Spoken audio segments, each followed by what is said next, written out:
Hey everyone. I've noticed that as we go through this textbook that we're working through, the 3ds Max Basics for Modeling Video Game Assets Volume 1, at the end of every chapter, there's these little assignments, these little challenges that are given to you. So, for instance, the end of chapter 3, after modeling the curtain wall, you're tasked with 3D modeling your own table and chair. And I've noticed that a lot of people seem to have difficulty figuring out, well, where do I get started? How do I begin? Because the textbook is really helpful with this paint by numbers kind of like start with a cube and have it be this many meters by this many meters by this many meters and have this many subdivisions. And a lot of people just don't know where to get started. So with anything, even something as basic as a chair, something you use and see every single day, it's a good idea to do a little bit of research into what a chair is, right? So, well, we know what a chair is, right? It's essentially it's this object here that, um, it has four legs, it has a seat, it has a back. Great, okay, cool. But what's really helpful here is that this particular example that I found is in centimeters, and it actually gives us some basic measurements. Okay, so if we look closely here, the chair is about 45 centimeters to the seat, 52 centimeters back, 43 centimeters across, and 84 centimeters from floor to the top of the seat back. I'm just going to round all this up. I'm just going to say it's a half a meter by half a meter, and a meter tall. Right? Super simple. Okay? I mean, it's a video game asset, so it doesn't need to be super perfect. But you can. Like, nothing's stopping you from doing that. But for my purposes, to make the math simple, I'm just going to round some numbers up. Okay? And with that, I can move forward. Now, the next thought to have here is, well, what primitive do I start with? Obviously, I'm not going to start with a sphere or something like that for this chair, but I'll probably start with a cube, right? And I'll probably make that cube half a meter by half a meter, and then I just need to decide on how thick it's going to be. So I'll probably do like 5 centimeters thick, right? Um, so that should work out pretty all right for me. But what we're going to need to understand here is how many subdivisions do we need?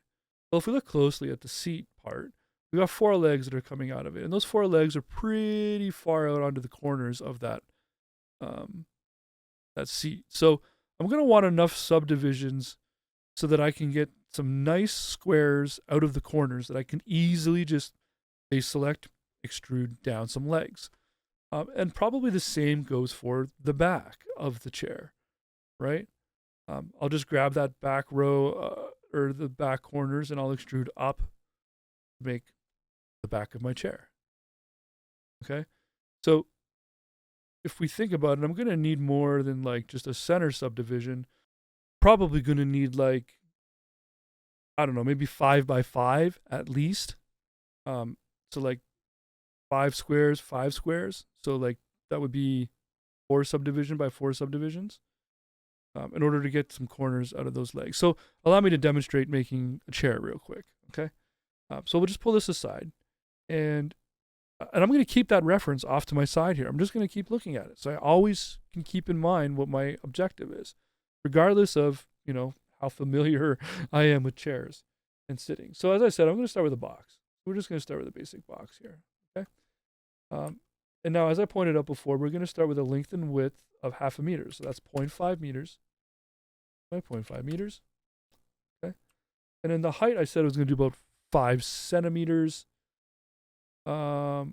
which is going to be like 0.05. Okay.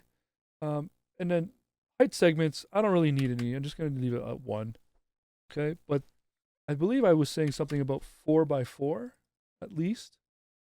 So we'll try 4 by 4 and let's have a look closely. So I don't mind this too much because I've got a nice center edge line, which I do like, having a line in the center. And then I've got these 4 squares in the corners that I can use, but they're a little large. Okay, so maybe we'll go up to, let's try 6 by 6. Okay, so 6 by 6. All right, starting to look a little bit better. I still have a nice center edge line. That's why I'm sticking with the even numbers. I want to have an edge line in the center for myself. And you know what? That's probably pretty good. And I think I'm going to go with that. So we're going to go with 6 by 6. Okay, so with that, I'm just going to grab my move tool. I'm going to make sure that I center this thing out because that's just a common practice to have. And we can right click, convert to editable poly. Okay. So there, I've started with a primitive that I believe is going to be really helpful for me to extrude or squeeze out a chair. Okay. So the first thing that we could do here is we could grab this entire object, right? So as we already discussed, if we look back at our chair model, we're going to be about 1/2 meter from the floor to the seat. And this is clearly going to be our seat. So why don't I just raise this thing on the Z by 0.5 meters, right? We'll just get that thing up there. Okay. Now we can just go ahead to our face select, so 4 on our keyboard. And we can grab these 4 faces and we can extrude. Well, how far are we going to extrude? 1/2 meter. 0.5. Boom. We got chair legs. Right? Now, our chair itself, the seat, is 0.05.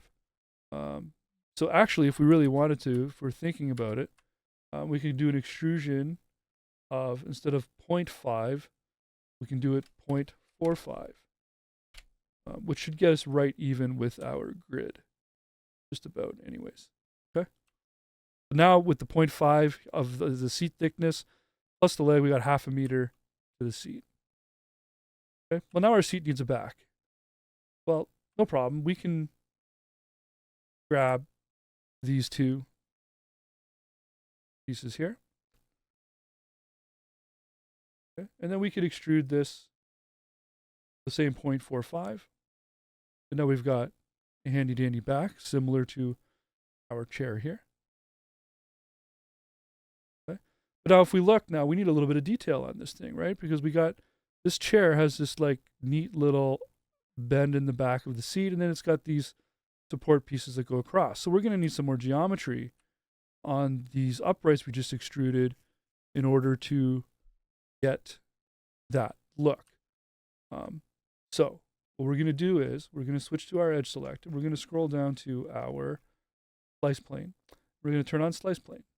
Now the slice plane, when I turn that on, adds this red line here based on where I place this yellow square. So if I come up here and I can add a slice there, so I'll click slice and I'll bring this down here and I'll slice again. And I'll bring this down here a bit more and I'll slice some more. I'm going to do one more right there. Slice. Okay, and I'll turn off my slice plane. And now I have some extra geometry there for me to play with. So what I'm going to do now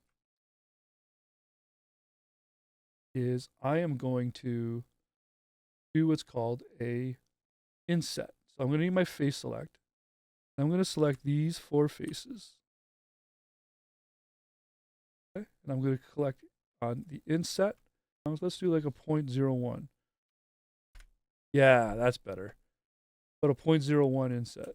I'm going to double check both sides. Okay, good. So we click that, and boom, I've got an inset there. Okay. So I'm just going to keep that selection now, and I'm going to delete. I'm going to do number 3 on my keyboard for the border select. And I'm going to select this border and this border. And I'm going to click bridge.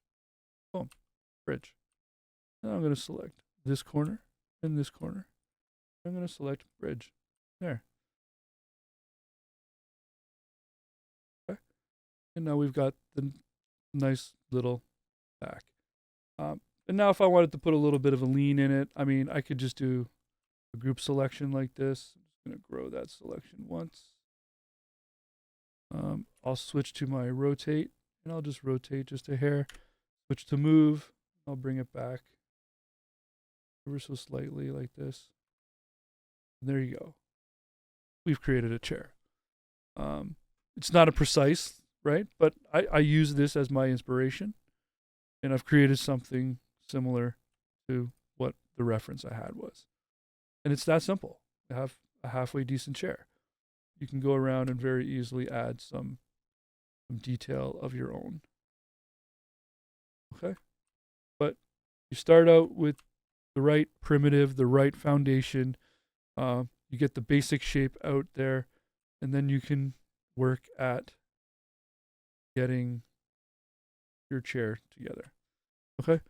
So I hope that was helpful for some of you to figure out, like, where do you get started 3D modeling the chair, and all models should start this way, with a couple of minutes at the bare minimum of research, and kind of plan out your primitive and your first bunch of moves ahead of time. Then when you get the core shape out, super simple, you can just start playing with it, adding detail. You can even save that default shape and reuse it, right? You can clone it and duplicate it, and then have different chairs with different details, all with similar dimensions, all with the same starting structure. So I hope that was helpful for you guys, and we'll see you all next time.